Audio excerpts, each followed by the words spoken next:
Ito mga idol, nakawala isang breeder natin. Yung Cagayan finisher natin. Sana di siya manibago sa loop niya ngayon mga idol, kasi dami tayong binago dito sa loop.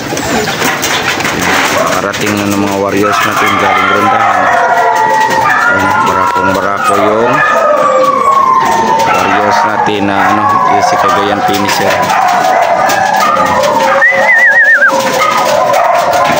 Pero sanay naman to dito mga idol.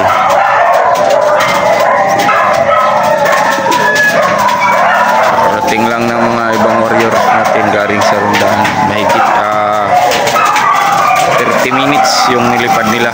Yung wala niya. Nakarating na.